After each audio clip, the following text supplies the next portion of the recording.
Our MC wakes up in the body of an absolute loser of a noble Liam, and upon realizing that he is now in a kid's body, he freaks out. His father scolds him for making such a scene, but he's in a good mood today, so he just tells Liam to sit down and try to not be a disappointment.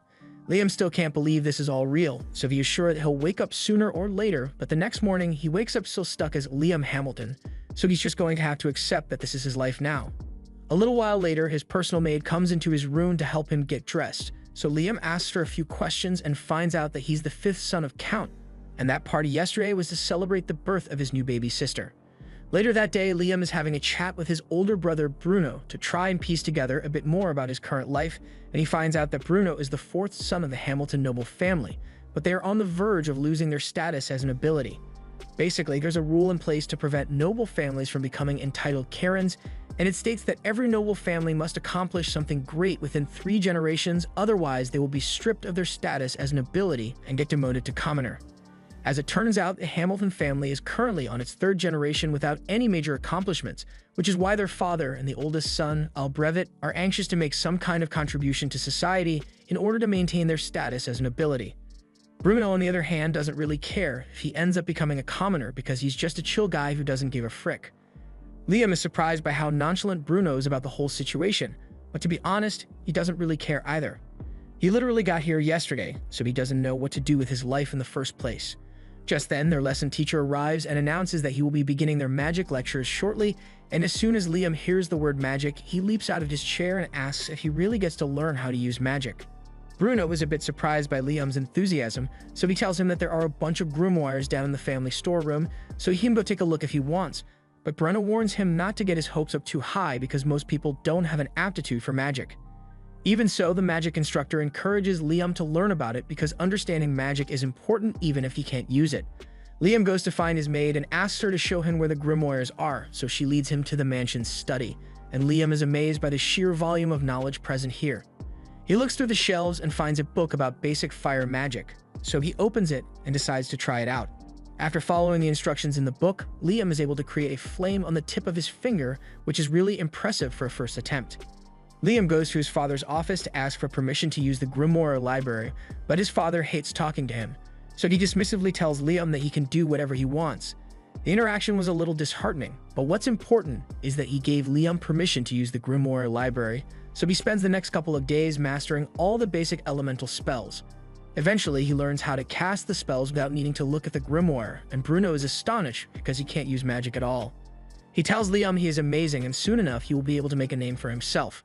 However, Bruno is curious about Liam's motivations and asks him if he is trying so hard to learn magic because he wants to become the next family head.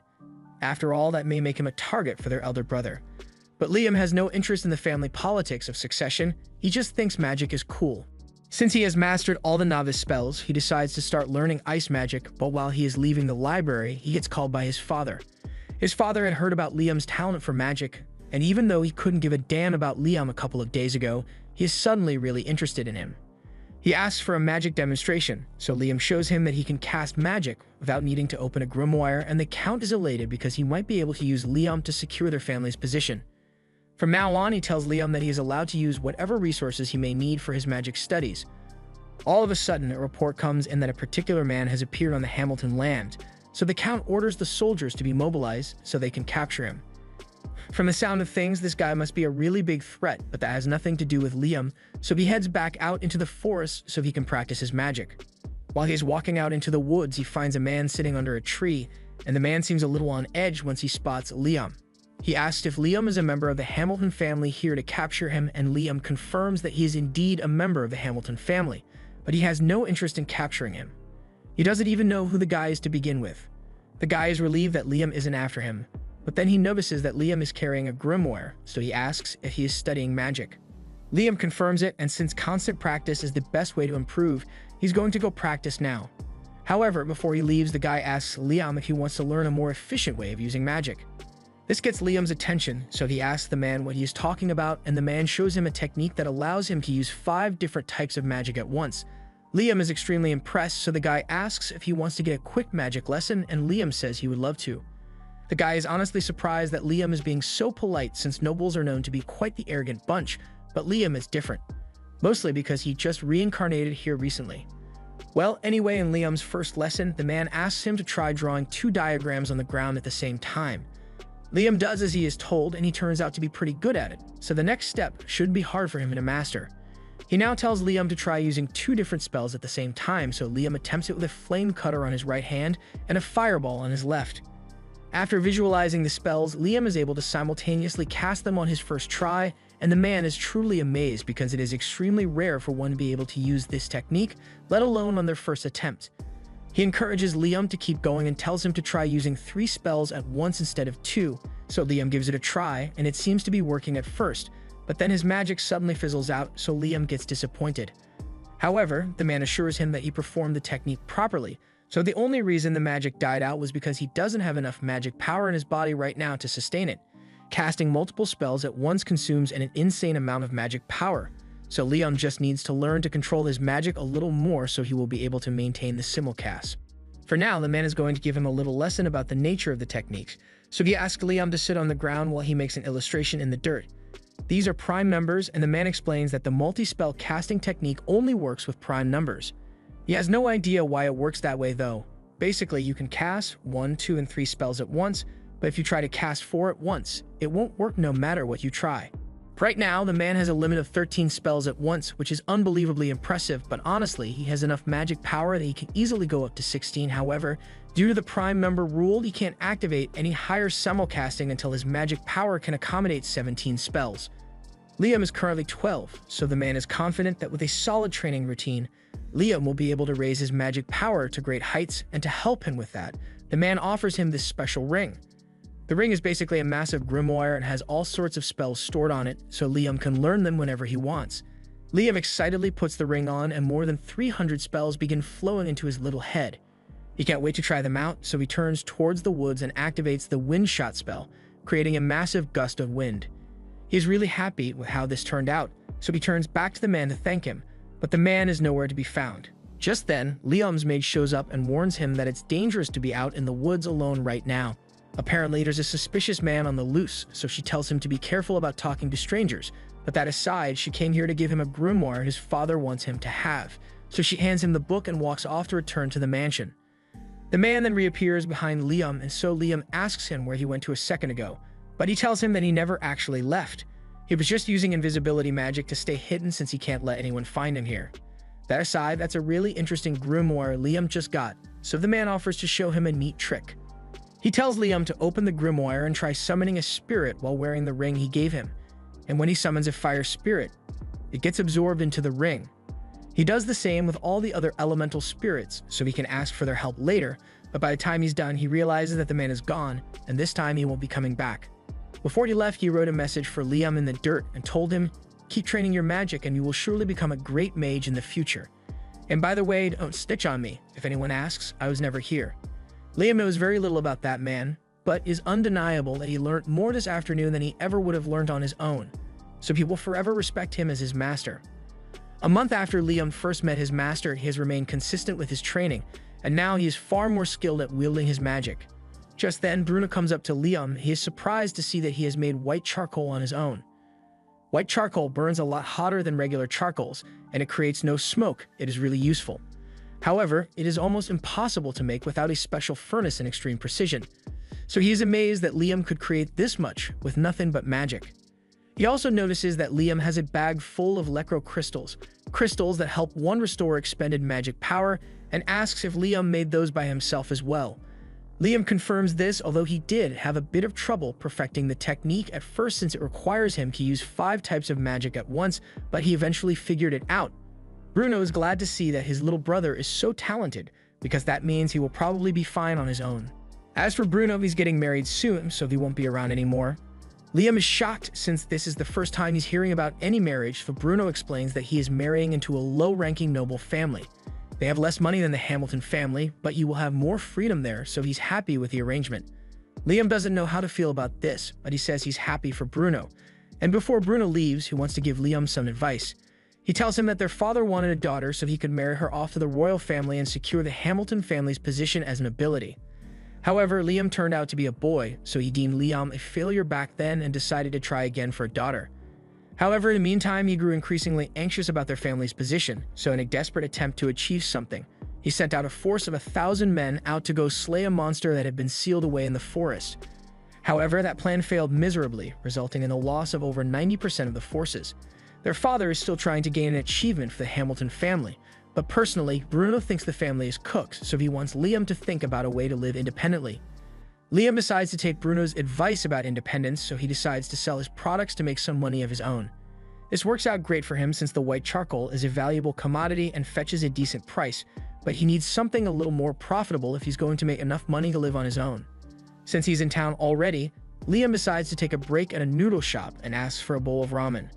The shop lady prepared one bowl for him, and Liam absolutely loves the taste, and so do a lot of people in town, but all the noodles here have to be made from scratch and don't last very long, so Liam comes up with a great idea to make some extra profit. After a little tinkering, he goes to see his maid and the head chef while they are making dinner and asks them to taste his latest invention. He puts a block of noodles in a bowl and tells them that all they need to do is pour hot water over it, and after they do so, it turns into a delicious bowl of noodles. Liam used his spirits to cook and dehydrate the noodles, so now they'll last for a really long time and can be prepared almost instantly. He is sure his invention will be widely loved, so he rushes to the Merchant Guild to sell it. But to his disappointment, the merchant tells him he can't distribute Liam's product for him since he is only the 5th son of the Hamilton family. As such, he will need written permission from his father or his eldest brother, Albrevet, to sell any original goods in this land.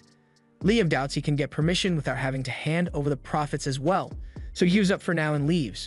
And once he is home, we find out that Albrevet was the one who told the merchant to deny Liam's request. He can't stand the idea that his little brother is more successful than him, so he's going to do whatever it takes to stop him from succeeding.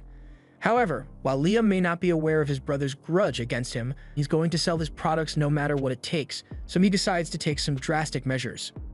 First, he loads a bunch of his products into an item box he created with the man's ring, and afterwards he begins casting summoning magic.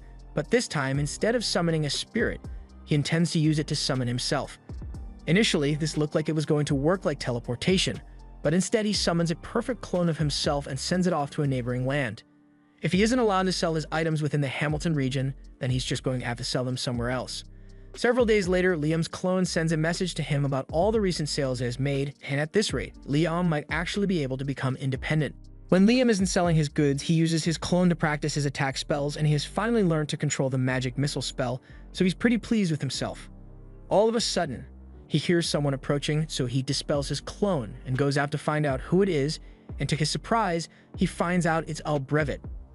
Albrevet wastes no time and immediately asks Liam what he wants to become in the future. Liam knows Albrevet only asking because he wants to figure out if Liam is really a threat to his position as the successor of the family. But as mentioned before, Liam has no interest in family politics, so he tells Albrevet that he wants to become independent in the future. Albrevet is relieved since he won't have to compete with Liam for succession rights if he becomes independent. So to help him become independent as quickly as possible, he offers to put in a good word for him so he can join the Hunters Guild. Later that day, Liam heads to the Hunters Guild, and as soon as he enters, all eyes are on him because the Hunters don't think a kid like Liam is qualified to be here. Liam walks up to the front desk to meet the guild master, and the guild master already heard about him from Albrevet, but he's still going to have to give Liam a test to gauge his ability. He tells Liam to fire an offensive spell at him with any incantation he wants, but Liam had never heard of incantation before, so he had no idea what the guild master was talking about. The guild master had been expecting Liam to be slightly stronger than average since Albrevet recommended him, but after Liam fires his spell, the guild master has a near-death experience. Luckily, Liam had the sense to not aim directly at him, so after calming himself down, he grants Liam B-rank status. Now that Liam has an official ranking, he heads out to complete his first mission, but before he leaves, he is approached by a girl. She introduces herself as Asuna Aquage, and she was really impressed by what Liam is capable of, so she asks if he wants to team up with her. Liam was planning to go out solo, but he doesn't mind having a partner with him, so he agrees to team up with Asuna, and she's overjoyed to hear that.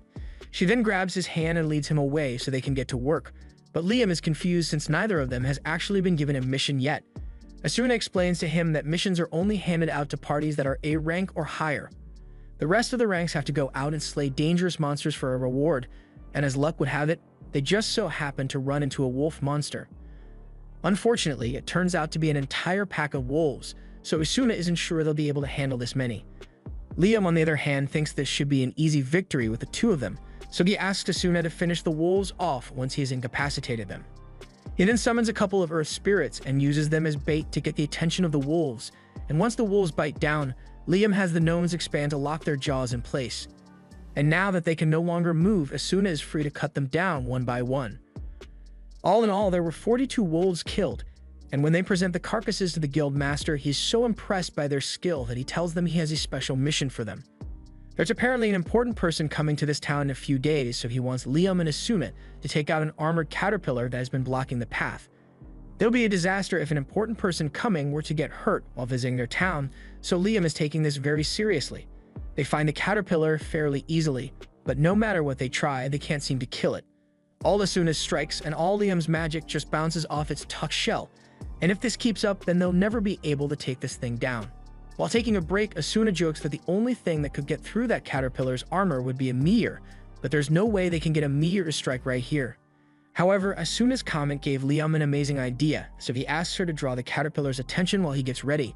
Asuna has no idea what Liam is planning to do, but she goes along with his plan and distracts the caterpillar, and once it is in position, Liam opens his item box and drops a massive boulder on the worm, killing it in one blow. The method was so effective, in fact, that they managed to kill a second caterpillar. Liam was worried there might be more caterpillars around, so he used his search spell after killing the first one, and sure enough, he found a second lurking nearby, so he killed it too. The guild master is so impressed with Asuna and Liam's performance that he offers to give them 5 times the original reward, and a couple days later, when the important person is set to arrive, Liam, Asuna, and a lot of the townspeople wait outside to see who it is. Liam's father and Albrevit are there as well to greet their guest, but for some reason, the man seems to have taken an interest in Liam. A lot of stuff happens and James ends up calling a meeting with Liam, but Liam has no idea why.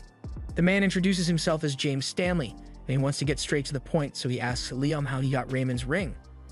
He thinks Liam must have stolen it, but Liam gets up and yells that he would never do such a thing to his master.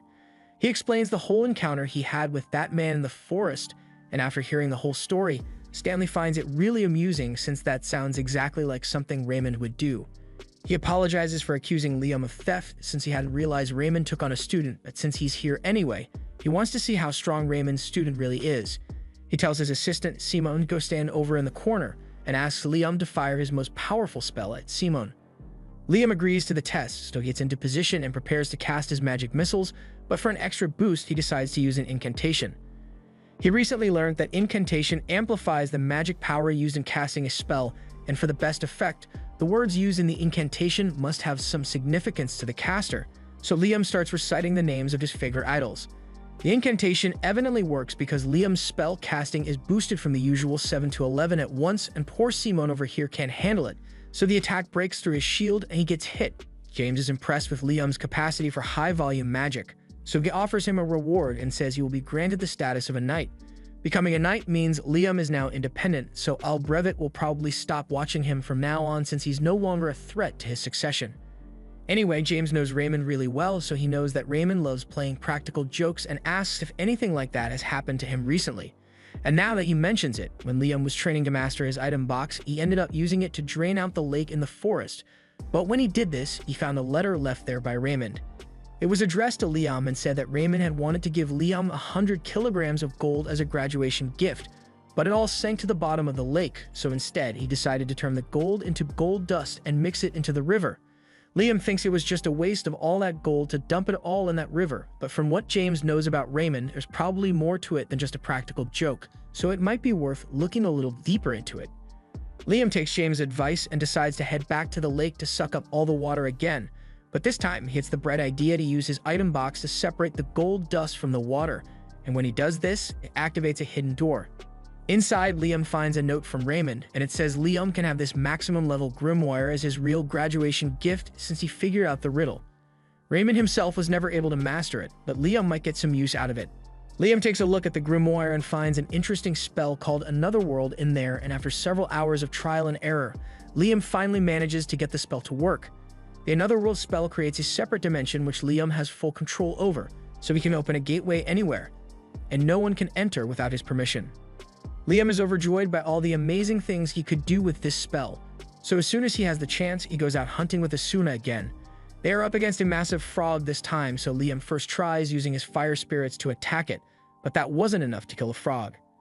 In retaliation, the frog begins charging up its ultimate attack, so just before they get hit, Liam pulls Asuna into his pocket dimension. Thanks to this, both of them remain safe from the frog's electrocution, and once the frog finally runs out of energy, they finish it off. A little while later, they return to the guild with the frog's magic stone, and the guild master can hardly believe that they managed to pull it off. That quest was A rank, so he at least expected them to struggle a little, but it looks like it was barely a challenge for Liam. Asuna gets upset at the guild master because he keeps referring to Liam alone even though she fought alongside him. The guild master apologizes, but since Liam kind of did everything, he forgot Asuna was even a member of the team. He can see that Asuna is upset that she's so much weaker than Liam, so he does the responsible thing and suggests that Liam make Asuna his slave. Neither of them thinks it's a good idea, since as a slave, Asuna would be forced to obey any commands Liam gives, but then the guild master mentions the fact that as Liam's familiar, Asuna would automatically grow stronger in proportion to Liam's strength. And as soon as she hears that, she's on board with becoming Liam's slave. Sure, she won't be able to refuse if Liam ends up making pervy requests, but Asuna trusts that he wouldn't do that. And even if he did, she wouldn't mind. They end up creating the contract, and once it's done, Asuna immediately disappears. Everyone is shocked, but then she reappears behind Liam and explains that she just moved really fast. After the contract was established, Asuna heard a voice in her head that told her a unique skill has been acquired: Speedster. Liam thinks this is incredibly interesting, so interesting in fact that he wants to try it out again, but making familiar contracts forces obedience, so it would be hard to find someone who is willing to lose their freedom in exchange for a skill.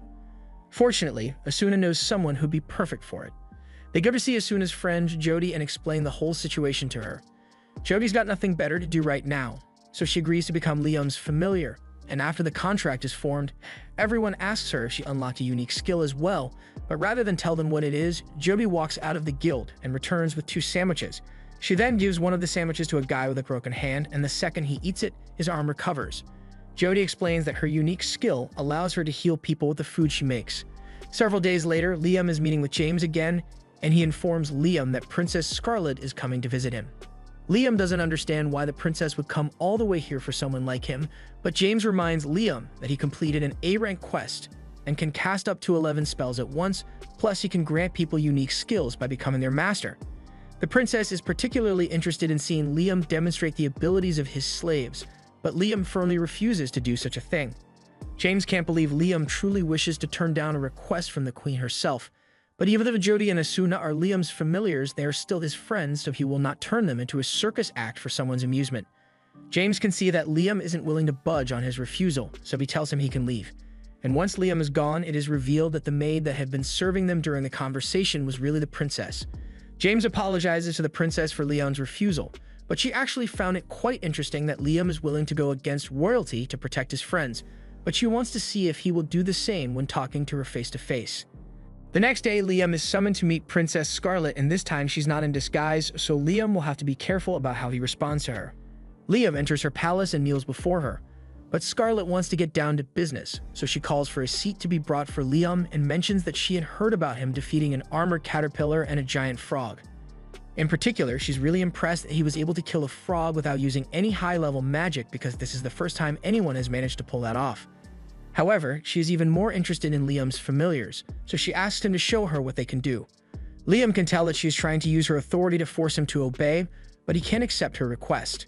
Scarlet asks him if he really intends to refuse a direct request from a noble, but regardless of what the consequences may be, Liam remains firm on his answer and absolutely refuses to turn his friends into a circus act. He was fully prepared to face Scarlet's wrath for refusing her, but to his surprise, she bursts out in laughter. Liam is the first person she has met who stays true to their morals even in the face of higher authority, and she finds that really amusing, so she wants to reward him. She declares that from this moment on, Liam will be given the title of Baron. Liam freaks out because he doesn't think he did anything to deserve such a title, but Scarlet has taken a liking to him, and she's the princess, so she can do whatever she wants. This way, Liam's family won't lose their status as an ability, but there's something else Scarlet wants to give him. She presents Liam with a familiar contract grimoire, and Liam is way more excited about this than he was about becoming a baron. So he thanks Scarlet profusely and goes on his merry way to practice with his new grimoire. A little while later, Liam is sitting out in the forest while reading the grimoire, and he is able to use the spells inside pretty easily, but until he masters the book, his contracts won't be permanent. While he's still practicing, he notices Bruno walk up to him and he's really surprised since Bruno got married and left home a while ago. He asks Bruno why he's here, but he doesn't have a real reason.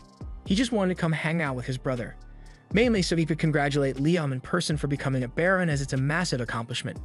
He tells Liam that he basically outranks their father now, but Liam doesn't understand what he means since their father is a count and Liam is only a baron. Bruno explains that while barons are lower ranked than other counts, this country separates nobles into different categories. Basically, those who accomplish something and earn their titles on their own, and those who inherited their title. So of course, those who earn their titles are seen as more impressive. Liam had no idea that was how it worked, but even if he now outranks his father, he doesn't really care since he just wants to learn magic. As he is walking through the halls, he comes across Albrevet, so he greets him. But Albrevet rudely ignores him, so Liam is left wondering why he is so mad. Meanwhile, Albrevet is absolutely furious that his stupid little brother is somehow overshadowing him.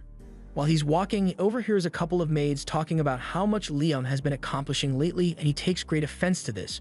So he yells at them and says if they think Liam is so amazing, then maybe they should quit and go work for him instead.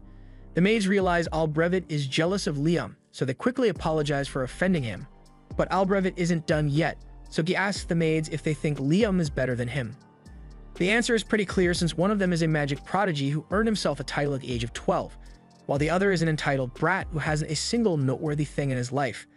However, the maids would like to keep their jobs, so they don't say this and instead tell Albrevet that he is better than Liam. Albrevet then walks away in a huff, and he is determined to prove that he really is better than Liam, so he swears that he will accomplish something as well. The next day, Liam meets with Asuna and Jody in town, and the three of them seem to have become quite popular. Mostly because of how pretty Jody and Asuna are, and consequently, every guy in the crowd is staring daggers at Liam out of jealousy. Moving on, Liam wants the three of them to officially form a party, but he doesn't want to force them to do something they don't want to do, so he asks if they are okay with it. Neither Asuna nor Jody have any reason to object to Liam's idea, so they agree to form a party with him, and later that day, they all head out into the forest on a mission. Jody uses her bow and arrow to strike a wolf in the neck, and while it's weakened, Asuna runs in and finishes it off with her sword. Liam compliments Asuna because she has become a lot faster since she became his familiar. And speaking of improvements, Jody notices that she no longer has old lady vision thanks to the contract making her a kid again. Liam asks if it's always a good thing to have better vision, and as far as Jody is concerned, she would ever say no to having better eyesight, especially since she's an archer. Since that's the case, Liam raises his hand and casts an enhancement spell on Jody's eyes, allowing her to see way farther than she could before. Asuna asks Liam about what he just did, so he explains that he just used a basic enhancement spell to give Jody better vision. Asuna thinks that sounds really cool, so she asks Liam to cast an enhancement spell on her as well, but Liam doesn't think that's such a good idea. He could probably enhance Asuna's combat power, but they would be risky since there's a high chance she would break her bones under the stress of her new strength. But something like boosted vision has no real drawbacks. With her 20/20 vision, Jody can practically snipe anything that is within range of her bow, and it's all thanks to Liam, so she's really grateful. After a long day of hunting, Liam and the others return to the guild, but they are shocked to see the place in absolute chaos. They ask what happened and are told that Albrevet caused a huge mess by breaking the forest seal. Liam immediately realizes that Albrevet must have attempted to defeat the monster sealed in the forest out of twisted jealousy, and Liam believes this is partially his fault, so he runs out to the forest to assess the situation. He and the others soon arrive on the scene, and it is much worse than anything they could have imagined. Dozens of soldiers are badly wounded and many more are already dead, so Liam is absolutely horrified. He then spots Albrevet lying on the ground injured and runs over to check on him, but as soon as Albrevet sees him, he gets up in a frenzy and starts yelling that he hasn't failed yet. Just then, the guildmaster takes a stick and whacks Albrevet over the head with it because the situation is already crazy enough as it is, so he doesn't need a crazy, insecure noble running around. Once Albrevet is taken away, the guildmaster approaches Liam and tells him he's glad he came.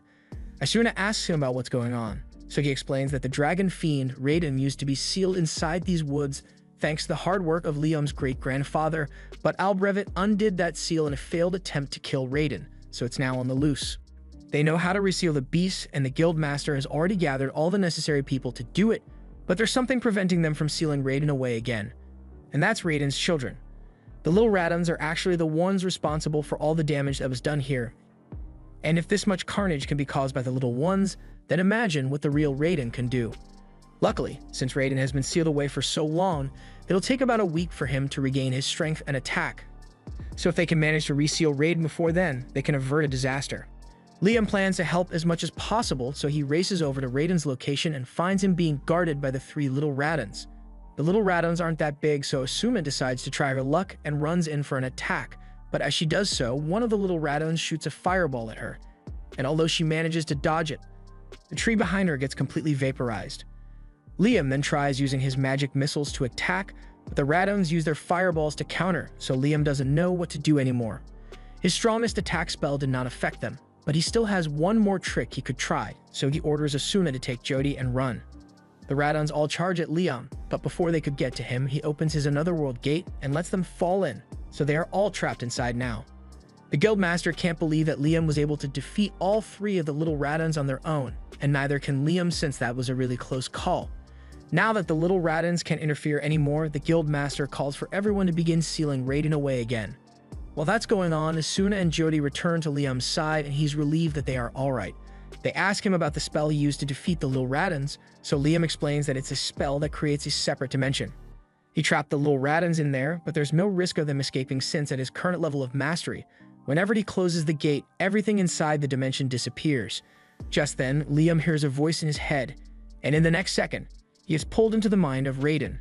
Raiden refers to Liam as a human with an immense soul, and asks him who he is, but Liam doesn't understand the question since as far as he knows, he's just a regular human. Liam may say that, but Raiden isn't convinced since he can clearly see that Liam's body and soul do not match. Liam realizes that Raiden might be referring to the fact that he reincarnated into the body of Liam Hamilton, so he wonders if Raiden might know the reason behind it, but unfortunately, Raiden has no idea. However, what he does know is that Liam's life is bound to be an interesting one, so he offers to make a deal with him. He wants to accompany Liam through his life, and he promises that he will not bring any harm to Liam or those around him if he agrees. In fact, he offers to help Liam build on top of the skills he already possesses, and Liam doesn't sense any animosity coming from Raiden, so he ends up agreeing to the deal. All of a sudden, Raiden's body dematerializes and is absorbed into Liam's soul, leaving a dragon mark on his hand. Liam can feel the power of Raiden flowing through his body, so he decides to do a little test run and fires his magic missile into the sky. To his surprise, he is now able to control and fire 17 spells at the same time. And it must be thanks to the power boost Raiden granted him, but using Raiden's power seems to have some negative side effects since everyone around Liam begins to suffer headaches from being exposed to such dense mana. Liam notices everyone struggling and realizes his mana is the cause, so he suppresses it and apologizes for acting so thoughtlessly. As his way of showing his sincerity, he offers the Guildmaster 10 kilograms worth of gold dust and tells him to use it to pay for the treatment of those who were badly injured in this fight. Later that night, Liam has a meeting with his father, and his father is really grateful for what Liam did since it prevented a great disaster from being caused by Albrecht's short-sightedness. He also heard that James is still in town, so word of Liam's great accomplishment should reach the royal capital soon enough. That night, Liam goes to bed, but by the time he wakes up the next morning, he realizes that 2 new spells just spawned in his head. He rushes outside so he can test out the spells. With several hours of practice, he is finally able to use one of them and summons a little Raiden. With a little more practice, Liam will be able to make the little Raiden useful for combat, but as of now, it's pretty much just a cute pet. While Liam is playing with the little Raiden, Princess Scarlet happens to walk up behind him, and she recognizes the magic Liam just used as holy magic. She already knew Liam was impressive, but to think he would be capable of using holy magic at such a young age. Anyway, that's not why Scarlet is here today. She is here to give Liam his reward for defeating the Dragon Fiend. She personally wanted to grant him a higher title of nobility, but the other nobles were really opposed to the idea of a landless child being promoted so frequently, so instead, she decides to give him the Order of the Phoenix, 3rd class. While she's here, she also wants to hear about how Liam managed to defeat the dragon, since depending on the details, she may have to declare him as their country's hero. However, the princess is completely horrified upon learning that Liam absorbed the Dragon Fiend. She thinks this means she was totally wrong about him, but then again, she did just see him use holy magic, so maybe not. In any case, she tells Liam to keep that detail secret no matter what, and the next day, Liam receives a chest filled with 3,000 gold coins as hush money. He doesn't understand why the princess wants him to stay quiet so badly, but he's just going to have to go along with it. However, even though he already got his hush money from the princess, James grew suspicious and called for a meeting to ask Liam what happened. Liam tries to deny anything special happened, But for the princess to pay him so much hush money, it must have been a massive secret. So he interrogates Liam a little and eventually he ends up cracking and reveals that he can use holy magic. He demonstrates one of the spells that he can use and informs James that this spell allows him to get rid of all negative status effects, including petrification and poison. He believes this is incredible, but its power is to be expected since holy magic is considered an act of God. He asks Liam if he knows anything about the War of the Three Dragons, and Liam doesn't, so he begins explaining the story to him. Long ago, there was a battle between three great dragons that lasted until only one stood victorious. It is said that the dragon's victory was largely due to its use of holy magic, and after that, the dragon supposedly joined a human, and its magic was used to found this kingdom. When James says join, the first thing that pops into Liam's head is that the dragon and the human got married and had children, but that's not the case. James points out that Liam is a prime example of what it looks like to join a dragon, and now that he thinks about it, Raiden did enter his body, so the two of them are technically joined. James tells Liam that he's basically recreating the legend of this nation's founding, but as amazing as that is, there are more pressing matters to discuss. The Hamilton family's noble status came from the achievement of their grandfathers sealing away a dragon fiend. But it turns out that Raiden was not a dragon fiend in the first place, but rather the nation's founding dragon, so Liam's family wrongfully sealed this nation's founder. If this information gets out, the Hamilton family's status as nobility would almost certainly be dissolved, and Liam doesn't want that since he knows how desperate his father and Albrevit are to maintain their status. But there's something that James is even more concerned about since there's a chance that Raiden is angry about being sealed away, so he may be plotting his revenge against their nation. However, Liam has a little chat with Raiden in his head, and Raiden says he has no intention of retaliating against the humans, so all he is interested in is watching Liam develop. James says this is terrific news, and it wouldn't be a stretch to say that Liam is the savior of the kingdom for being able to grab the attention of Raiden. A little while later, Liam arrives at the guild, but before he could enter, the girls drag him away. Liam has no idea what's going on, so when they get a good distance away from the guild, he asks them what's going on. They explain that the guild was filled to the brim with people who were trying to join his party after hearing that Liam defeated a dragon fiend, and they all kept begging Asuna and Jody to convince him. The two of them wrote a list of all prospective applicants, and honestly, none of these adventurers are particularly impressive, but Liam is the party leader, so the decision is up to him. After that, Liam decides to head back to his house to read through the list, but as soon as he walks through the door, one of the maids says she has something to show him. These are all requests from the girls of various noble families because they want to become Liam's wife. Liam had kind of expected this to happen since he's popular now, but this many is more than he's prepared to handle.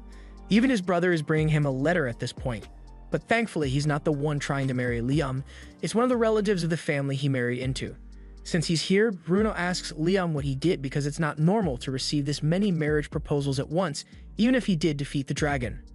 The only people Liam has told about the holy magic thing are the princess and James, but because the princess paid him so much hush money, the other nobles figured out that there must be something major going on with him. It's a bit of a pain, but Liam can't deny that he is really enjoying all the popularity he has now. Later that day, Liam heads out into the forest with Jody and Asuna because he has something he would like to show them. He opens his pocket dimension, and upon entering, Asuna and Jody find a huge house in the middle of the room. Liam explains that he had a carpenter build it, and then he moved it in here using his item box. And that's all impressive. But Asuna is concerned that the house will just disappear like what happened with the Raiden Juniors back then. Liam explains that he has fully mastered this spell and nothing inside will disappear anymore, which is why he put all this stuff in here. He gives Asuna and Jody a tour through the house, and they are both enjoying themselves, but Jody brings up the fact that this place is constantly bright, so it would be hard to go to sleep there. Liam comes up with an idea and decides to summon a shade spirit to darken the area. And while it does work, it works a little too well, because the entire place is pitch black now. Liam tries to brighten it up a bit by having a fire spirit like the fireplace, but this still looks too much like a horror movie setting, so he asks the shade if it can control the level of darkness it creates. Unfortunately, the shade is low level, so it doesn't have control over its darkness. And although a mid-level shade would be able to do it, Liam hasn't learned the spell to summon one yet.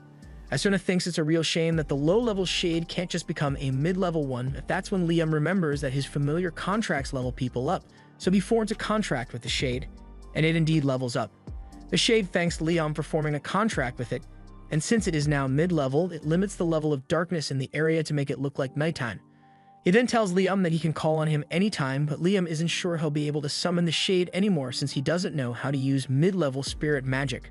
However, the Shade points out that Liam is wearing a magic storage ring, so he should be able to use it to absorb and summon him whenever he wants. Liam hadn't thought of that, so he tried it, and the ring really does absorb the mid-level Shade. He then does the same thing with all of his other spirits and levels them up before storing them in his ring, so Liam now basically has a mid-level summoning grimoire of his own. The next day, Liam heads out into the forest at Raiden's request, and once he gets to the designated spot, Raiden asks him to summon one of the Raiden Juniors. Liam summons it, and the Raiden Juniors create an opening in a barrier that reveals dozens of pixies that have been hidden in the forest. As soon as the pixies realize that Liam is a human, they all start flying away so they don't get hurt. Liam tries to calm them down by explaining that he isn't their enemy. He tells them that Raiden is the one who told him to come here, and after hearing Raiden's name, the fairies seem to trust him a little more. Pixie wings are valuable ingredient items and potions, so humans almost hunted them into extinction at one point. That's why Raiden took it upon himself to protect them by creating a barrier in the forest.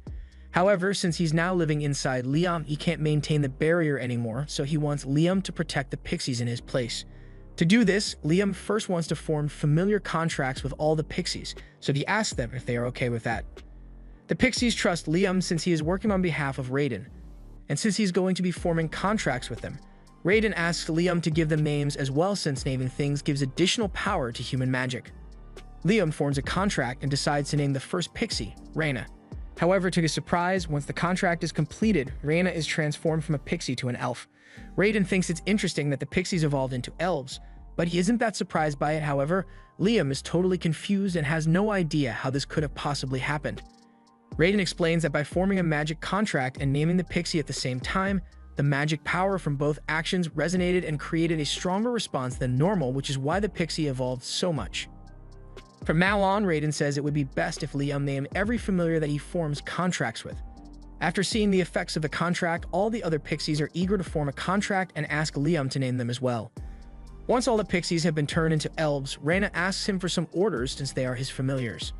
Liam hadn't really thought that far ahead since he just come here at Raiden's request, but since the pixies are all elves now, he suggests that they should start building a village for themselves. He also appoints Reina as the leader of the village since she was the first pixie he evolved, and she's the only one whose name he remembers right now.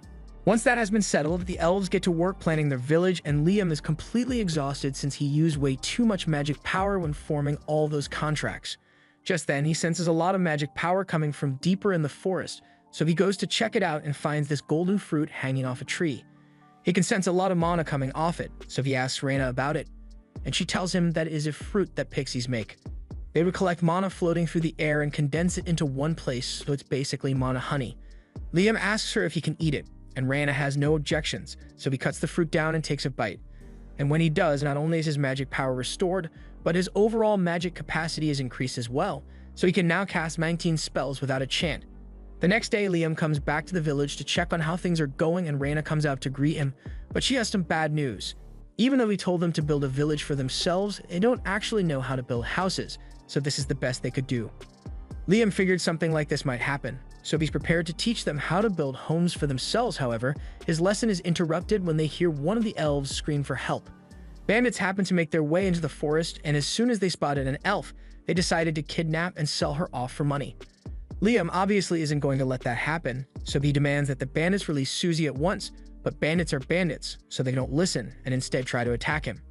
Liam summons a clone and uses it to launch a simultaneous attack on the bandits and knock them out. While he may have saved Susie, he now realizes that this forest is far too dangerous for a group of elves to live, so he intends to move them somewhere else. He wants to put them in his pocket dimension for now, but he's not sure they'll all fit since the space isn't that big.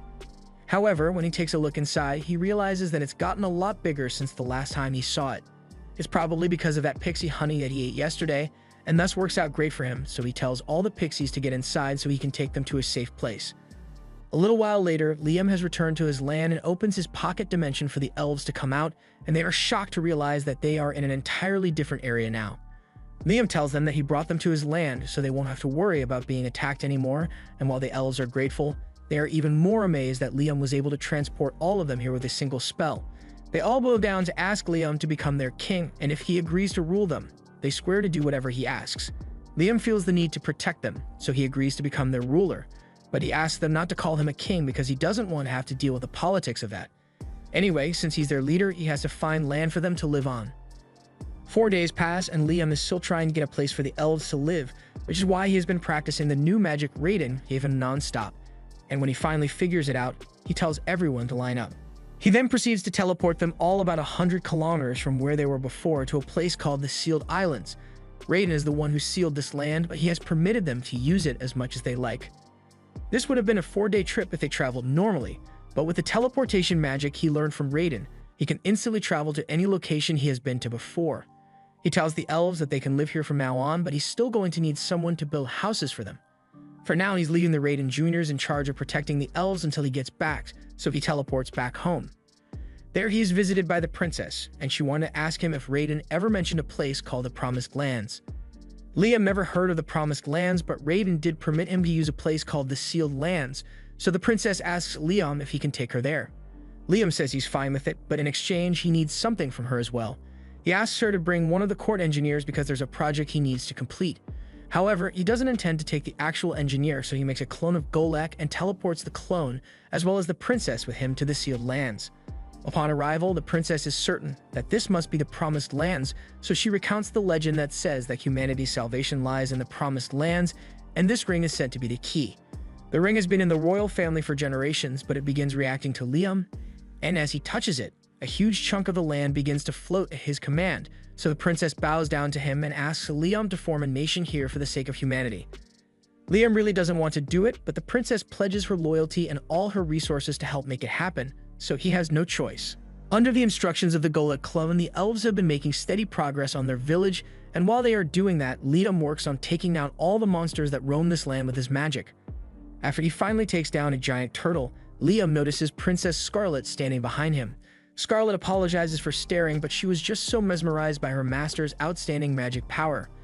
Liam still isn't comfortable with this whole master-servant relationship Scarlet wants, so he tells her she doesn't have to serve him after all. Her status as second princess of the kingdom far outranks Liam. However, Scarlet is doing this because she wants to. Her family has dragon blood flowing through their veins, which is why the women in her family are usually married off to build ties with other nations. That's why she would much rather serve under the dragon god, Raiden, than remain the princess of the kingdom. After seeing how devoted Scarlet really is, Raiden takes a liking to her and tells her to walk 1 kilometer to the north because there's something there that she might like. She and Liam follow Raiden's directions, and in the middle of the forest, they find the entrance to some ancient ruins. They head inside, and there they discover this metal dragon sitting in the middle of the room. As they approach, the dragon wakes up, and it looks like it's about to attack, so Liam asks Raiden what's going on. Raiden explains that this thing is one of the guards he created, and it's definitely going to attack them, but if Liam can take out one of the ancient letters on his forehead, it'll become an obedient pet. That seems easy enough, so Liam teleports up to the dragon's forehead, and with a holy lance, he manages to pierce one of the letters, deactivating the dragon's defense mode. The dragon then reacts to the dragon blood flowing through Scarlet's body and decides to listen to her, so Scarlet happily accepts the dragon guard. But when Liam says he wants to return to the surface, Scarlet says she is going to wait here for a while since she doesn't want to leave her dragon alone until it is fully recovered from the wound Liam's attack caused. Liam still can't get used to the idea of having someone as important as Scarlet serve him, but Raiden suggests that Liam just needs to become someone equally as important. That way, it wouldn't be awkward anymore, but it's definitely easier said than done. Just then, Liam notices a disturbance coming from the direction of the village the elves are building, so he teleports over to see what's going on, and to his horror, he finds the village in complete ruin.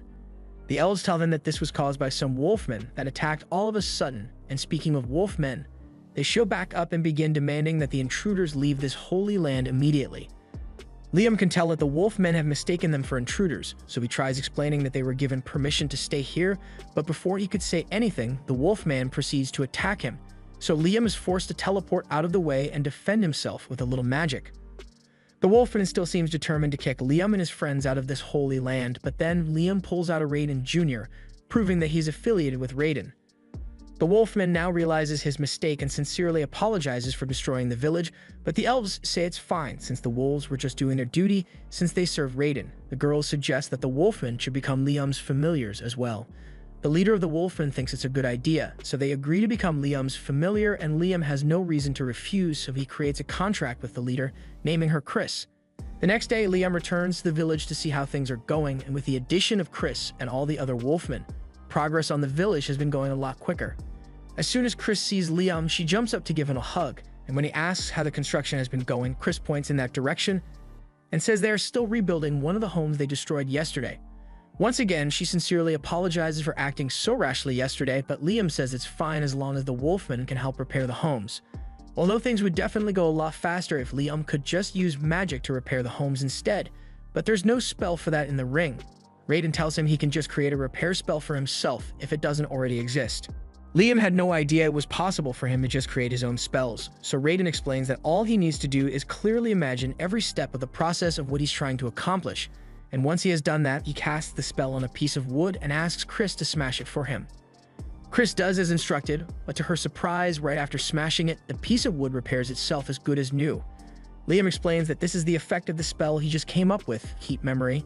It allows inanimate objects to maintain a particular state no matter what, so if he uses this on the homes, no matter what happens, the buildings will stay standing. After getting the hang of this spell creation thing, Liam begins experimenting with all kinds of spells and ends up creating explosive magic missiles. He intends to continue inventing more spells, but all of a sudden, he gets called because there's an emergency. Humans have invaded the land and are hunting down some pixies that live here. This is really serious, so Liam rushes out to investigate and discovers the intruders. He stands in their way and warns them to turn back because this is his nation. The men think Liam is just a stupid child, so they ignore him and continue moving, but then Liam fires a warning shot to make it clear that he is not messing around. The men don't take kindly to this, so instead of just turning around and leaving, they decide to attack, and they leave Liam with no choice but to take each and every one of them out. After all the soldiers have been taken care of, Liam returns to the village where Rihanna thanks him for protecting the pixies. These pixies used to live in the forest, but they were attacked by the soldiers who were trying to capture them, so they fled here for safety. Liam tells the pixies they are all welcome to stay here for as long as they want, and he is even willing to form contracts with them. But there are a lot of pixies here, so Liam spends a lot of time naming them, and he's starting to run out of names. The next day, Liam calls a meeting with the girls in his pocket dimension and shows them the helmet to ask if they know anything about it. Scarlet recognizes the crest on the helmet as that of Palta, and like the kingdoms of Jumiel and Quistador, Palta is a kingdom that borders the Promised Land. That can only mean that the men who attacked yesterday were likely Palta scouts, and if that serves as any indication, then scouts from Jumiel and Quistador will eventually start showing up as well. The three nations were once separated by the valley, but now that Raiden's illusion barrier is no longer in place, they must be trying to claim the land for themselves. Scarlet thinks that the only way to permanently stop anyone from taking over the Promised Lands is for Liam to form a nation here, and Liam agrees, so Scarlet begins listing the things he will need to form a nation. He needs land, people, and power, and Liam clearly already has land. As for people, as Liam's popularity spreads, people will naturally flock to his side, so he doesn't have to worry about that. The only thing left to consider is military power. Liam may be strong on his own, but he needs a defense force that's strong enough to protect the land even while he's not around. With that said, Chris volunteers to protect the Promised Land and swears that she will kill anyone who tries to attack it. Liam doesn't like how violent her statement was, but Wolfmen are well suited for combat, so he decides to entrust security to her after all. Scarlet tells Liam that all he needs to do is continue building his village while demonstrating his power by driving off enemy invaders, and sooner or later, the surrounding nations will realize that it would be far more beneficial to form an alliance with him. Everyone agrees on this plan of action, but by the next day, things had progressed far quicker than Liam thought it would. He is met by a man named Leonardo, and he introduces himself as a noble from the Jumiel Kingdom, sent here by the King of Jumiel to meet with Liam. He explains that the Kingdom of Jumiel does not want to fight with him, so he is here in hopes of forming an alliance with him. And if Liam agrees, the King of Jumiel is willing to offer Liam Princess Scarlet's hand in marriage. Liam is a little suspicious since he hasn't done anything to warrant such an offer yet. By now, from Scarlet's previous actions, Jumiel must have realized that these lands have something to do with the Dragon God, so it's possible that they are trying to get on his good side because of that. However, he still isn't sure what to do about it, so he creates a telepathy spell on the spot and starts talking to Scarlet to ask if she thinks it is a good idea to accept their offer. Scarlet tells him he should accept, since if the two of them got married, then it would at least buy them half a year of time to expand their nation. Liam takes her advice and tells Leonardo that he would be honored to marry Princess Scarlet. However, he wants to postpone marriage for a year so he can fully develop his nation into something worthy of the royal family. Leonardo says he understands and leaves to relay Liam's statement to the king, and now that that's been taken care of, Liam decides to visit Princess Scarlet's mansion over in the royal capital. But it's a really long journey to get there, so he had Scarlet escort his clone back, and once the clone arrived, it teleported the real Liam here. Now that Liam has been to Scarlet's mansion, he can come back whenever he wants, and since this is his first time in the royal capital, he wishes he could go sightseeing. But since he is now the ruler of another nation, Liam needs to keep a low profile while he's here. Scarlet invites him inside to have some tea, but before Liam gets inside, he feels some of Raiden's energy radiating from this place, so he asks Scarlet if there's anything inside that could possibly be traced back to Raiden. As a matter of fact, there is something that fits that description, so Scarlet leads Liam to her mansion's cathedral, where a statue of Raiden has been preserved. This statue has been passed down through Scarlet's maternal family for generations, but Raiden had no idea this thing was still around since he had forgotten about it millennia ago. He tells Liam to go up to it and cast an all-clear spell, and when Liam does so, the statue begins to glow before being transferred onto Scarlet's body. Scarlet looks at herself and realizes she is now coated in strong-looking armor, and for some reason, she can feel immense power flowing through her body, so she attempts to cast one of Liam's spells and launches a holy lance. She manages to complete the spell, but it leaves her completely exhausted since she had to deplete all her mana to do it. Even so, the fact that she actually managed to cast the spell is amazing since she never could have done that before.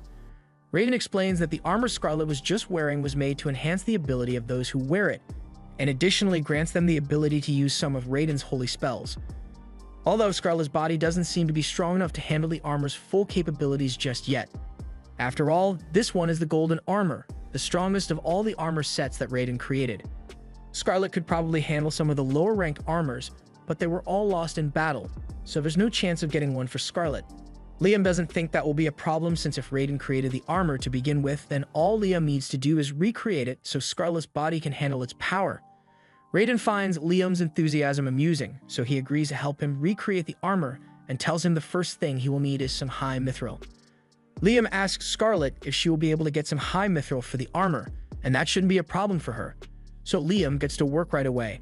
After a bit of hard work, Liam has finally created some armor that's suited to Scarlet, so he gives it to her and lets her try it out. First, she needs to form a contract with it, so Liam tells her to spill some of her blood on the statue, and after Scarlet does so, her body is once again covered in magic armor. Only this time she is able to cast Raiden's spells without collapsing. Raiden is impressed that Liam was able to replicate his armor so easily, and since they are on the topic, Raiden tells him about the most powerful set of armor he ever made, the Ruined Guardian. This is the armor set he used during the War of Gods eons ago, and he encourages Liam to try it because he thinks he could handle it. Liam and Scarlet teleport back to the village, and Liam pours a drop of blood on the Guardian Raiden before forming a contract with it. The Guardian Raiden then turns into armor and Liam equips it, allowing him to fire 37 magic spells at once. However, a feat of this magnitude is pushing the limit of what Liam is capable of, so he collapses to the ground due to mana exhaustion. Scarlet runs over to check on him, but Liam says he is fine. Raiden is incredibly impressed that Liam managed to survive because so far, only 3 people have made it out alive after putting on that armor, and Liam is the first one to actually manage to cast a spell. So if Liam truly masters the armor, he would have the power to rule the world. Liam uses some mana crystals to recover from his exhaustion, and as useful as the Guardian armor may be, he's going to put a hold on training with it for now and puts it in his item box. He then teleports Scarlet back to the capital and teleports himself to the village so he can check on things. From what he can see, everything seems to be going well, but all of a sudden, Reina comes up to him with some important news. Apparently, a group of trolls have been spotted living near the village, and while that normally wouldn't be an issue, trolls are usually either really nice or really violent, and the ones nearby are the violent kind. They don't really pose a threat to the village, but since the emissaries from the other kingdoms will keep showing up, it would be best if Liam convinces them to join his village so no fights break out between the trolls and humans. Liam heads to the location of the trolls to see if he can come to an agreement with them, and upon arriving, he is confronted by a group of trolls. The leader of the trolls asks Liam what he is doing here, so Liam tries to explain that he is building a nation here and was hoping to recruit the trolls to join him. The troll doesn't trust humans, so he doesn't want anything to do with Liam and tells him to get out of here. But before Liam could even respond, the troll begins trying to squish him. Liam does his best to dodge because he doesn't want to have to hurt the troll, but any one of those attacks could be lethal if Liam gets hit, so he needs to be really careful. Unfortunately, while he was dodging, Liam accidentally falls into a hole in the ground and gets himself trapped. Now the troll has a clean shot at him, so Liam needs to act fast, otherwise he will be in serious danger.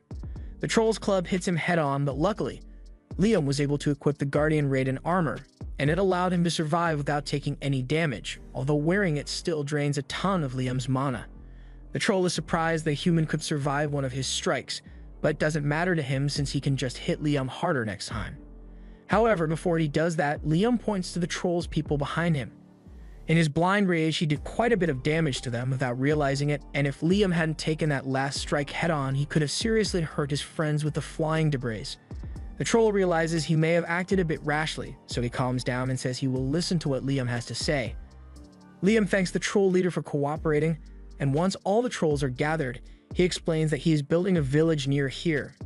And while it mostly comprises elves and werewolves right now, there's a chance that a lot of humans will come here in the future. In the worst-case scenario, a conflict could arise between the trolls and the humans, causing the humans to hunt down the trolls, and Liam would like to avoid that, so he wants the trolls to join his village. The troll leader understands what Liam is saying, but he wants to see Liam's village in person before he makes any decisions. Liam is fine with that, so he teleports all the trolls into the village, and the trolls are all amazed by what they see. But then the troll leader gets spotted by Chris. The two seem to know each other, and on sight, she charges at the troll and kicks him to the ground. Liam is confused by what just happened and asks Chris for an explanation, so she tells him that she and the troll go way back. Long story short, Chris and the troll both find each other very annoying, so literally every time they bump into each other, they end up fighting. To date, Chris has beaten him 307 battles, and the troll has beaten her 370 times, but speaking of which, she was really disappointed with that last battle as the troll barely put up a fight at all. She asks him if he got weaker or something, but Liam reminds Chris that she evolved into a werewolf, so the troll didn't get weaker, she just got stronger. The troll gets upset since Chris is now too strong for him to fight, but Chris tells him her power boost came from forming a contract with Liam, so she suggests the troll should do the same so they can be on equal footing again. The troll agrees, so Liam forms a contract with him and names him Guy. The contract causes Guy to evolve from a troll to a Gigas, and while he may have shrunk, Liam can tell that his power increased dramatically. Now that Guy is stronger, Chris says she wants a redo of their battle, so she attacks Guy, and this time he is able to block the attacks and counter. To them, it may seem like a regular brawl, but with their current strength, even a single punch or kick could easily kill a normal person, so all the other trolls stand there in amazement. Liam tells them he can give them names too if they want, so the trolls graciously accept, and Liam now has to come up with 50 more names on the spot. Once all the trolls have formed a contract with Liam, he asks them to do a small favor for him, so they head back to the canyon and begin collecting huge rocks for him. Guy and the other trolls get to work for him, and Chris tries to help as well, but she is nowhere near as strong as Guy, so he tells her to just leave the manual labor to him. She refuses to give up, but eventually her legs give up instead, so Guy lifts the boulder off her back and asks Chris if she's alright. Chris is fine, but her pride isn't, so she runs off in embarrassment. After all the rocks have been gathered, Liam thanks Guy and the others for helping him, but Guy doesn't understand what he plans to use all these rocks for. Liam explains that earlier, when he first met the trolls, he noticed a lot of ores there, so he wants to try melting down the rocks to extract the metals. He summons a gnome as salamander to create a furnace and blast the rocks until he ends up with a ton of iron, some copper, a little gold, and a tiny bit of mithril. Liam is really disappointed since he was hoping he could get more mithril out of the ores, as mithril is the main ingredient used to make those armor sets. Liam asks Raiden if it is really necessary to use mithril for the armor, and Raiden says mithril is vital since no other metals are strong enough to handle the stress the armor will go through. However, while Liam still doesn't have enough mithril, he does have a ton of iron, so he decides to just try his luck with the iron and see how it turns out. He melts down the iron and has his gnome make the mold for the armor so he can pour in the metal. And once that's done, he begins infusing it with Raiden's mana, while also giving it a name for good measure.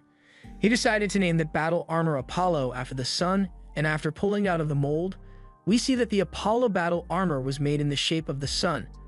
Liam figured that naming it would be more effective if the armor's form and its name matched, and it seems to have worked because the battle armor creation was successful. However, Liam runs into a separate problem that evening. Even though he successfully made battle armor out of iron, he still needs to come up with individual names for the armor sets for them to work, and he is all out of ideas for good names. After racking his brain all night, Liam was able to make 15 sets of armor, so he decided to distribute them evenly among the elves, werewolves, and trolls. Everyone gathers outside to test their new armor with mock battles, and both Guy and Chris seem to be enjoying themselves since they are stronger than ever before. Just then, a group of bandits happens to find their way into the forest, and as soon as they spot the elves, they immediately plan to kidnap and sell them all for money. However, they must be lacking a few brain cells because they think it's a good idea to threaten the elves here, even though there's a group of trolls and werewolves right next to them. The leader of the bandits declares that he will be taking the elves with him, and as long as they cooperate, he won't have to hurt them. Liam thinks he should do something, but before he can act, Rana tells him to let them handle this on their own. She then calls over one of the weakest elves, Mina, and tells her to beat up those bandits. Normally, Mina wouldn't be able to hurt a fly, but with the armor Liam gave her, she's able to instantly knock out all the bandits. Liam is amazed by how much strength the armor granted Mina, so if he can just make enough for all the elves, they'll be able to defend themselves from any future threats. But that means he's going to have to come up with even more names for the armor. While Liam is agonizing over it, the bandit leader manages to sneak up behind him, and he tries to use Liam as a hostage and demands that everyone listen to him if they don't want Liam to die. However, no one reacts because they know the bandit can't hurt Liam, and a second later, Liam hits him with a power missile straight to the chin. The rest of the bandits finally realize that they are no match for Liam after seeing their boss get uppercut into a coma, so they turn and flee the forest. That night, Liam goes into his pocket dimension because there's something he needs to do here. He summons a bunch of water spirits and tells them that he collected a lot of seawater and he would like them to separate the salt from the water so the people of the village can use it. The water spirits agree to help, so Liam begins dumping the salt water and they begin purifying it. However, one of the water spirits comes up to Liam instead because she has something to say. Liam doesn't recognize her at first, but she explains that she was the first water spirit that Liam formed a contract with, and she wants to express her gratitude because she has been able to do a lot more ever since she evolved thanks to him. She was even learning to possess physical objects now, although the spirit monarch doesn't like it when spirits interfere with the physical world too much. Liam is intrigued after hearing that there's a spirit monarch, but he is even more interested in the fact that the water spirit can possess objects. Starting from mid-level, a spirit can possess objects, and spirit-possessed equipment is known to be particularly powerful, so Liam comes up with a good idea. He asks the water spirit if she would be willing to help him out with a little experiment, and she says she is more than happy to help. First, Liam named the water spirit Zero for an additional buff, and after creating one more battle armor in the shape of a water spirit, he has Zero possess it. He successfully created possessed battle armor, so he does the same thing with the fire and earth spirits and gives all three armor sets to Reyna, Chris, and Guy. This drastically increases their power once more, and they are all eager to use their strength to serve Liam. But while Liam is only doing this to make sure he can protect his nation, he has already amassed enough military power to take over all the surrounding nations if he chooses to. And he has no plans of slowing down anytime soon because the pursuit of magic is all that matters to Liam. Now that things in Liam's kingdom are mostly settled, Liam decides to head back home for the first time in a while, and when he gets to the guild, he is met by Jody and Asuna, who are pretty upset because he disappeared on them for weeks without saying anything. Liam apologizes, but he had a lot of stuff on his plate, so he forgot to tell them about it. Asuna tells him not to worry since it isn't that big of a deal, and more importantly, she just wants him to give them their money. Liam doesn't know what they are talking about at first, so Jody reminds him that they asked him to hold on to some money for them a while back. When Princess Scarlet first paid Liam his hush money, he held a meeting with Jody and Asuna to tell them about it. He also wanted to give them their share of the money, which was this large chest full of gold coins.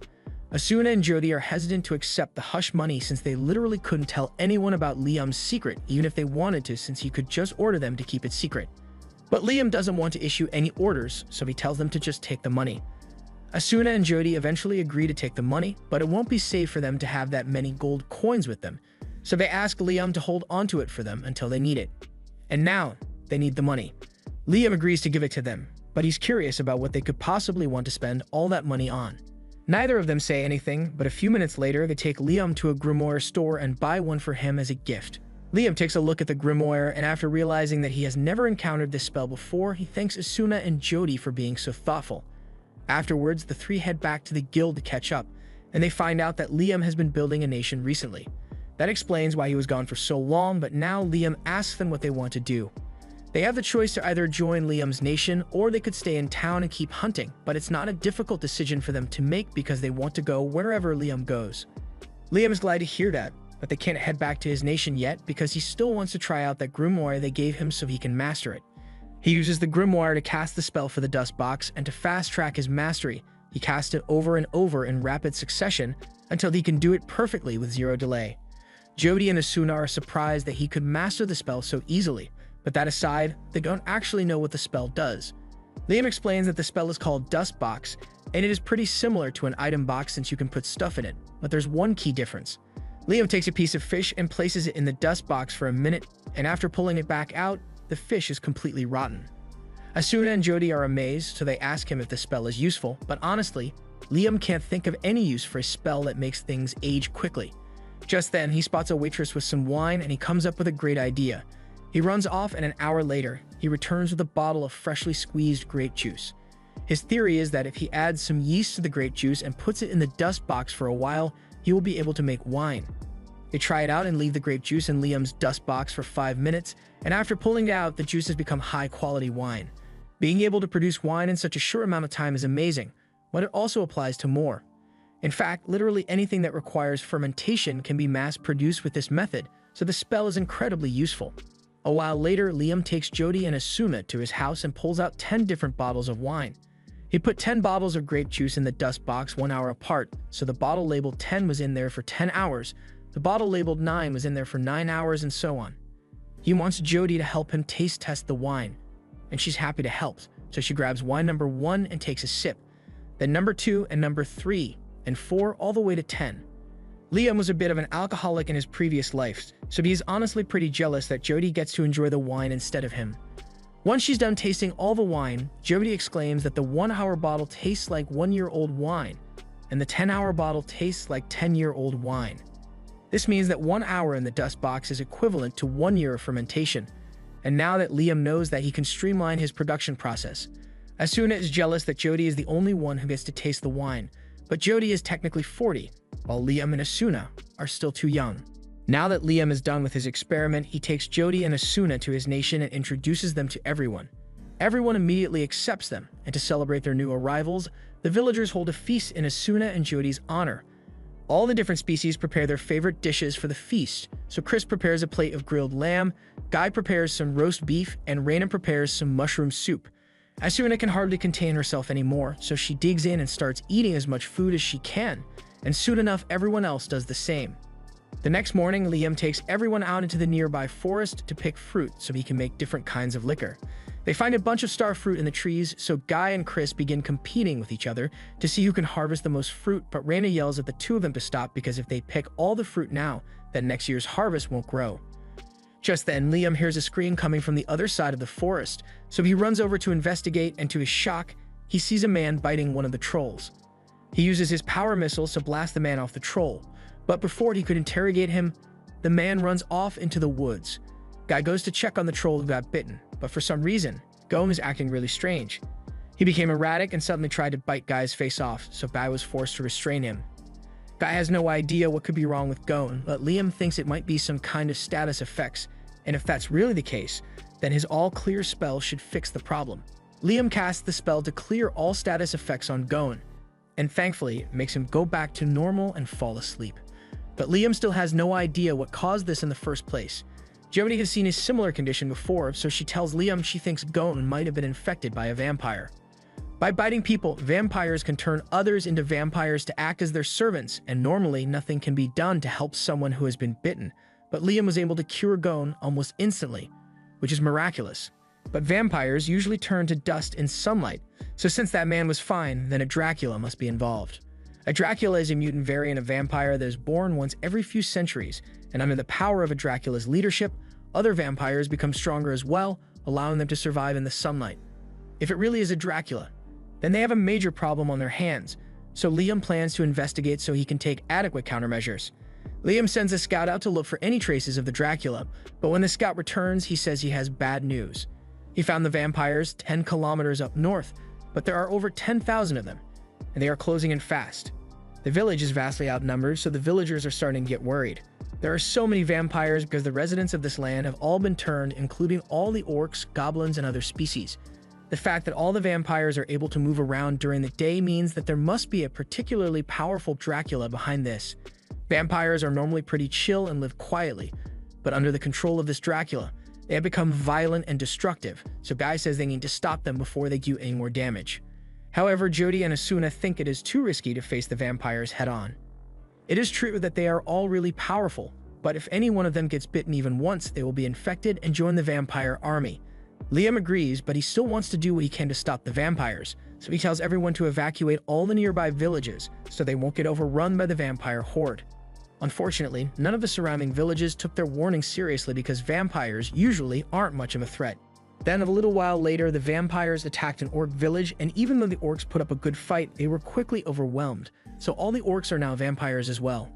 And one more thing. While the scout was watching all this unfold, a vampire appeared that was different from the rest of them.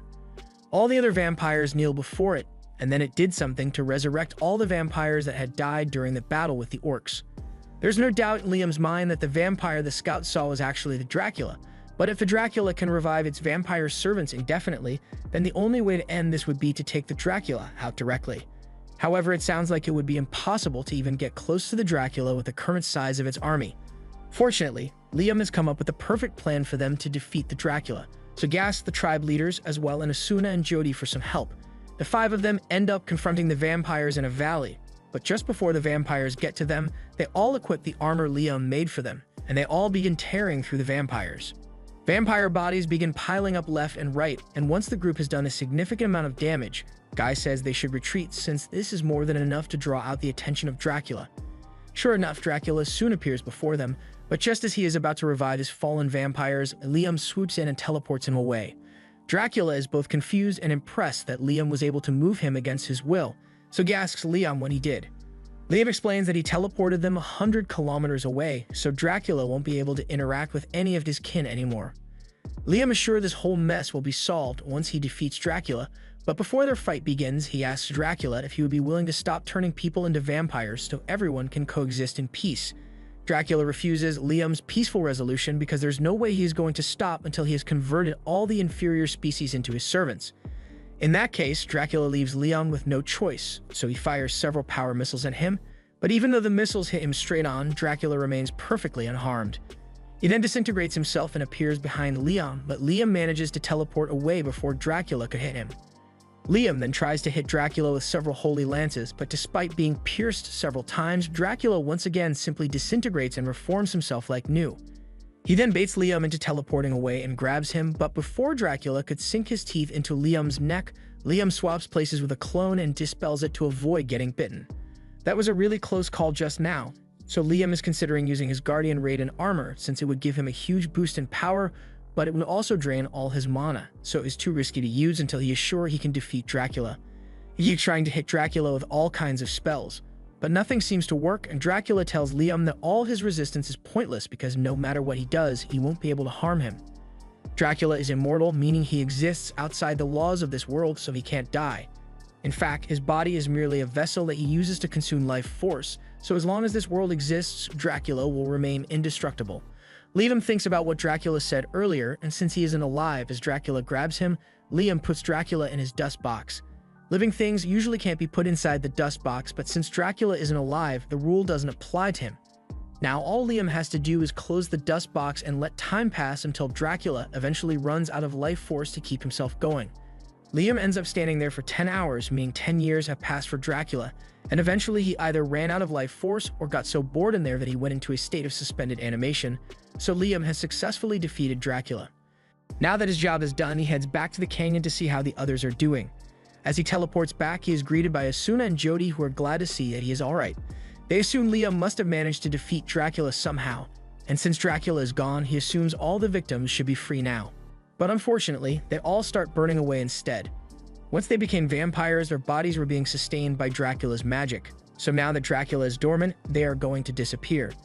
Liam doesn't want to let all these people die, so he starts thinking as hard as he can to figure out a way to save them, and that's when he remembers how he was able to cure Gon by using the All-Clear spell.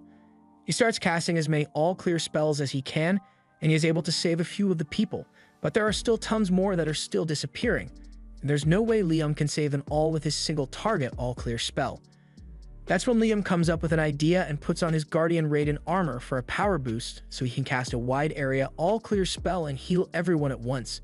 The entire canyon is bathed in holy light, and by the time everything is settled down, all the vampires are back to normal, but shortly after, Liam passes out from mana exhaustion. Liam eventually wakes up an hour later, and everyone is relieved to see that he is alright. Liam asks how all the vampires are doing, but it looks like he doesn't have to worry since they are all in good condition now. Speaking of which, the others are curious about the spell Liam used to cure everyone because they've never seen anything like it, but before Liam explains that, he asks them to gather the vampires so he can talk to them. But not the ones that were turned into vampires, the ones who were originally vampires before the whole Dracula mess. All the true vampires are brought before Liam, and their leader immediately apologizes to Liam for all the trouble they caused. He offers to take full responsibility for the disaster and just asks that Liam spare the lives of his subordinates, but Liam tells him he doesn't have to worry because he doesn't intend to hold any of them accountable for it. The one responsible was Dracula anyway, so instead he offers them a choice to join his village and be able to walk during the daytime again. Now that Dracula has been defeated, the regular vampires must have lost the ability to survive in the sun. So by morning, they will either burn to ash or have to go back to their quiet life of darkness. The vampires are hesitant to agree to become Liam's servants after what happened with Dracula, but Liam assures them that he isn't a bad guy. He just has 2 rules he wants them to follow. 1, they have to listen to his instructions, and 2, they can't cause any conflicts. The vampires seem happy with the terms of that agreement, so they all gather so Liam can form contracts with them, and the first to form a contract is the vampire leader, so Liam names him Alucard. Several days later, Liam goes back to the place where he trapped Dracula, and since several centuries have passed within the box without a food source, Dracula starts fading from existence. Once Dracula has completely vanished, Liam dispels the box because he can finally relax. But elsewhere, a noble is currently watching footage of Liam's battle with Dracula on his crystal ball, and he can't believe that a single boy was actually strong enough to defeat Dracula. This is a problem for him because he was planning to use Dracula as an excuse to deploy troops into the Holy Land. But now he has bigger issues to deal with, like the kid who single-handedly took down a Dracula. He can tell just how powerful Liam is from the kind of magic he is using, but the video cuts off before the end of the fight, so he has no idea what method Liam used to defeat the Dracula. The noble can't believe a normal human could possess such strength, so he wants to watch Liam a little more to gather information before he tries to lay claim to that land. When monsters like Liam appear, it always leads to a turning point in the era, but the question now is whether Liam is going to become a hero or a demon lord. Back in Liam's village, he is exhausted after all the stress of dealing with Dracula, as well as having to form contracts with all 10,000 of Dracula's victims. He formed the contracts, but there's no way he can think of 10,000 names now, so he decides to just put a hold on naming for now. Just then, 2 slimes Liam named come up to him, and they say they have a gift for him. So one poops out a statue of Liam. Liam is grateful for the gift, so he thanks the slimes and takes them with him on his daily patrol. What was originally meant to be a small village has quickly grown into a city thanks to everyone working to build accommodations. Of all the species here aside from the dwarf, the elves have the most experience with construction, so Liam put Reyna in charge of that. Meanwhile, Guy and the other Jiva trolls are in charge of patrolling the promised land for threats, and Chris and the other wolves are in charge of hunting for food. Everyone has their responsibilities, and they all do their best to fulfill them, so things are going well. Just then, Liam is approached by Guy because he has something to tell him. He spotted a group of humans in the forest, and they claim to be merchants from Quistador, so they would like to have a meeting with the king of this land. Liam thinks it might be a good idea to meet with the merchants, but Liam says he isn't actually a king though. Guy has no idea what he's talking about because he is the master of over 10,000 powerful species and rules over the city, so of course he is the king. He even asks everyone else if they think Liam is the king, and they all pretty much assume he was, because who else would it be? And since everyone is in agreement that Liam should be their king, Raiden decides to make it official. As the original owner of this land, he proclaims that he is crowning Liam the king of this nation. A little while later, Liam teleports himself to Scarlet's house so he can check in on her. He finds her sitting in her room, awaiting his arrival, and after greeting him, Liam asks Scarlet if she managed to find any information about what the Kingdom of Jamil is planning.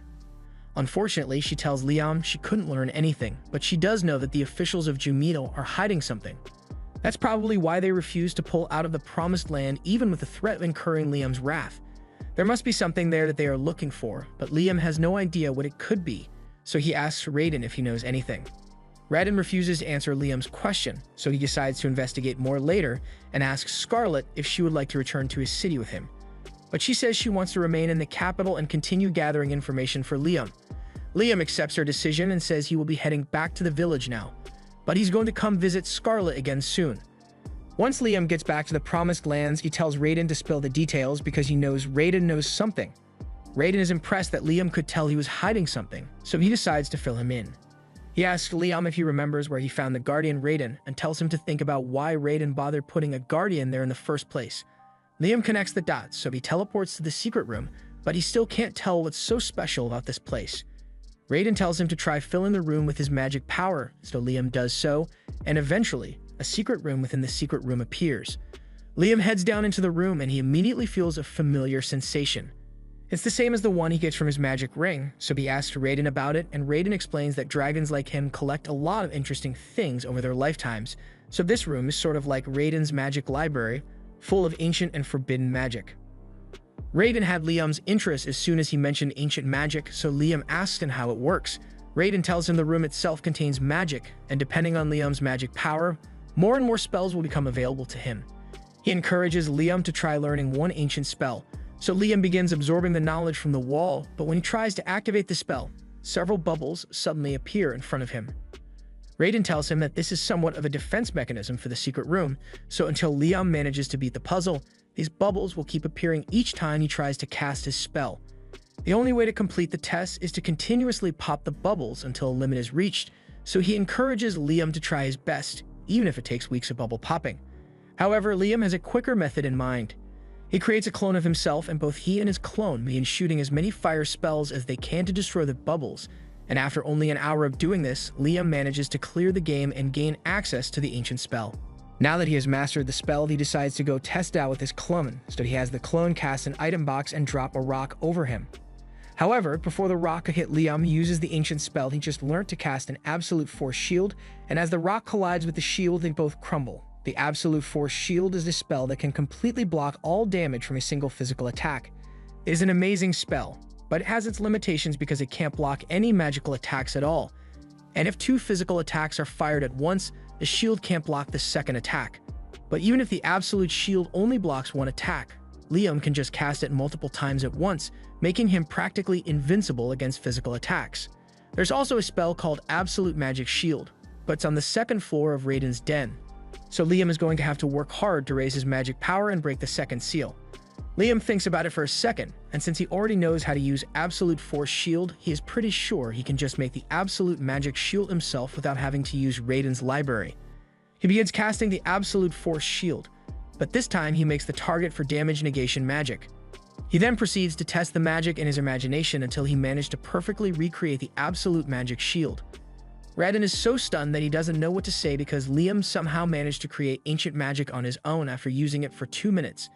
In the centuries since Raiden made his library, no one has ever managed to break the first seal to access it, but not only has Liam done that, but he also made ancient magic with nothing but intuition. Liam then goes on to test the new magic shield with his clone, so he has his clone shoot several power missiles at him, all of which he then proceeds to block with his magic shield.